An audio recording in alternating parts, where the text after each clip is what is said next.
Hey folks, yesterday I was having fun on YouTube on a channel called Critical Think. He's a globe defender from Australia, and I was having a debate with a character in the comment section called, I think his name, he or she, Golden something, Golden Showers. Maybe that's their thing, you know, each their own, living at love, whatever floats your boat, golden showers. Anyway, this golden shower person now, they left a long, mega long essay about corruption, about how past governments has been corrupt and yada, yada, yada. And I point out, listen, no one's denying the fact that human beings have been, are, and will be corrupt. But that has nothing to do with the shape of the earth. You know, I pointed out a few things that has nothing to do with corruption, i.e., for example, lunar eclipses has nothing to do with corruption. The flight times from Sydney, Australia to Argentina, that flight path, that flight plan is based on a globe model, and it takes 12 hours according to the model. In reality, it takes 12 hours. Nothing to do with corruption. The fact that at sunset or sunrise, the sun reflects underneath the clouds. Again, that has nothing to do with corruption.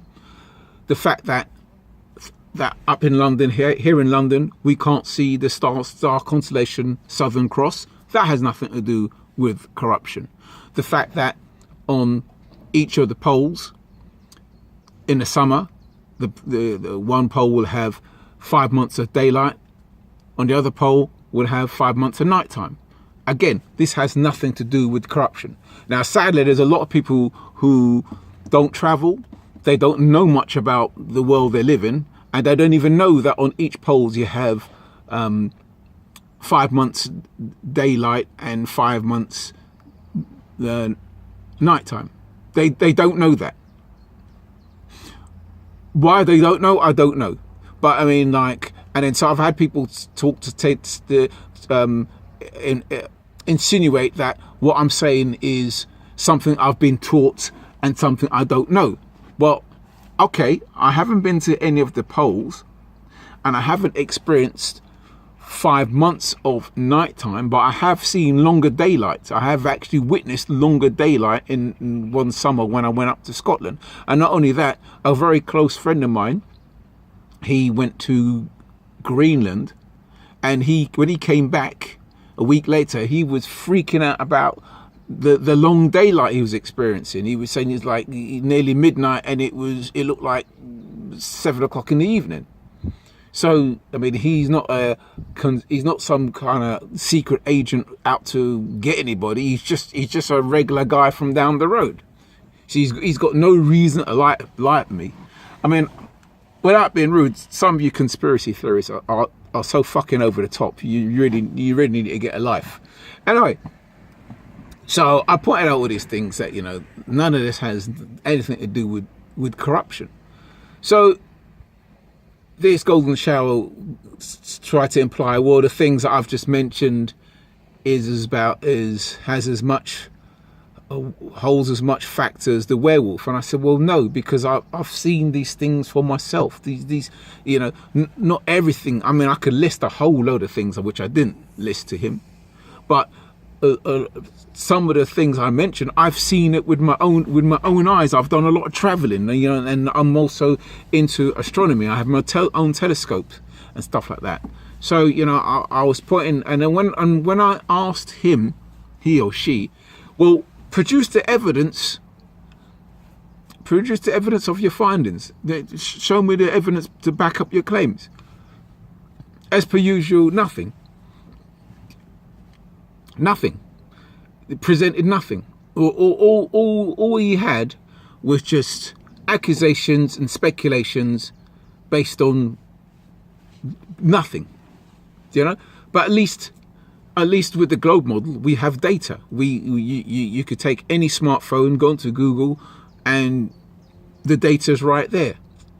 Another thing as well, the globe model has made predictions, scientific predictions, that has happened and will happen and can be tested again and again. For example, lunar eclipse. Lunar eclipse has been predicted years in advance, and they've come true not on the day but down to the minutes. They've predicted when a lunar eclipse will appear, down to the minutes. Flat earthers never done this. They've predicted comets, when comets are going to be visible in our sky. Flat earthers never done this. They've predicted lunar cycles. There's a timetable giving you lunar cycles. Flat Earth hasn't done this. Timetables of the angles of the sun. Flat Earth hasn't done this. So this golden shower person wants me to reject the globe model in favor for a flawed model. Sorry to say, a flawed model that has never produced any scientific facts. And I'm supposed to be, I'm just supposed to just take his word for it and just accept it, you know? And like, and then if you want to say, oh well, the flat Earth does have data, has the Bible, okay, so you want to run to the Bible, okay, and you want to use the Bible as data, okay, so let's check out your data. So here we have the flat Earth model. Let's represent the flat Earth. Each end of this represents, one end represents the sun, the other end represents the moon. According to the flat Earth model, this is what happens. This is the orbit of the sun and the orbit of the moon, according to the flat Earth model, right? Now, I don't need any equipment. I don't need any special measurements or anything like that. But just looking at that model, I could see one flaw in it straight away. A huge flaw. Colossal flaw. That model should produce a full moon 365 nights a year. Does that tally up with reality? Of course it doesn't. You know it doesn't. I know it doesn't. You could argue with me all you want. You could give me all the thumbs down you like. I couldn't give a flying fuck. Fuck your thumbs down. But you know we don't get 365 nights of a full moon. But according to the globe model, it predicts what moon we're going to get and when we're going to get it. You see, so sadly, I don't mean to sort of be mean, but the globe model, the flat Earth model simply doesn't work. It doesn't tally up with reality. It's too many holes, too many freaking holes in it. Okay. Look, if you want to be pseudo-religious and you want to hold them to a belief, good, fair enough. And okay, but don't try to convert anybody. If that's what you want to believe and you want to be left alone, cool, fair enough. We'll leave you alone. No skin off my nose. But when you're trying to convince someone like me to reject something that works with reality for something that doesn't work reality, I don't want to be rude, but you come across as full of something.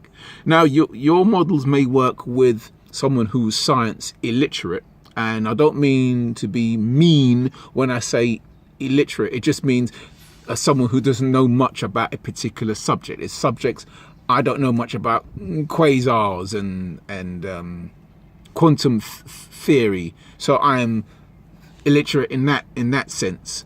I don't know much about different types of mortgage rates and stuff, so I am mortgage rate illiterate. So some people are just science illiterate. The example they show me how they're science illiterate when they say stuff like this: I don't feel the earth move underneath me. Science illiterate. The stars don't whiz by if we're rotating. Science illiterate. I don't see a curve. Science illiterate. If I go to Australia, the blood should rush to my head because I'm upside down. Science illiterate. If I go to Australia and sit on the toilet, the water should hit my ass. Science illiterate. There you are. Science illiterate. I've made a video about the rotations, seeing the rotations of the Earth, You don't need any special equipment. You don't need a lot of money. All you need is to go out in the night time, clear, starry night, pick a landmark, pick a star constellation, go back to that same point 2 hours later, and you will notice that star or star constellation has moved to your right. And the later the night it gets, the further to the right, because we are rotating to the east. Or you could do it another way. You could leave a camera with a film rolling up at the stars and go back a few hours, play it, and you'll see the stars moving. Well, we are rotating. So there's simple things you can do as such. So there you go. Now, regarding conspiracy theories, now I don't normally get into this subject because I don't want to alienate anybody and make anybody feel bad, because that's not my intentions. And most of the white people today are not responsible for the sins of yesterday. Okay? You are not responsible for what happened, what took place yesterday. Most of you are not. Okay? So, conspiracy theory. It's not even a conspiracy. And as far as I'm concerned, it's not even a conspiracy. But let's run with the word conspiracy, just to keep everybody happy.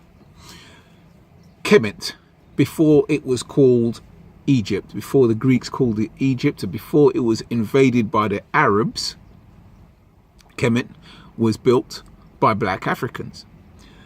You could see this on the paintings on the walls. You could see it by the statues. There's a difference between an African face and a Eurocentric face. Nose is wider, lips are thicker, and the statues have African features.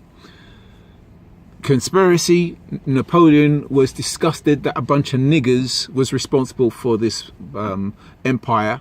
So in order to maintain white supremacy, to keep the niggers down, he chopped off the noses of the statues, defaced the statues. Any statues that had black features, off went the nose. And you can see that with the Sphinx as well. Any statues that was obviously based on the invaders, the Arabs or anything, any Eurocentric look, they were preserved. There's a conspiracy for you to get your teeth into, if you want to check out conspiracy theories. There's other conspiracies regarding the Bible, but I'm not going to go into that. It's too long, and I don't want to alienate too many people. I don't want to make this is not about making people feel bad. But, conspiracy theories, you talk about hiding things and stuff like that. That's something that's been hidden and a purpose attempted to be hidden away from the world. Hence why the inaccurate depiction of Kemet, which is now called Egypt, as such, purposely. So, you want to talk about conspiracy theories? There's one for you to get your teeth into. Right, I think I've waffled on for too long now. So, all right, I'm going to enjoy the sunshine and love you all and leave ya. Okay, thanks for watching. Okay, bye.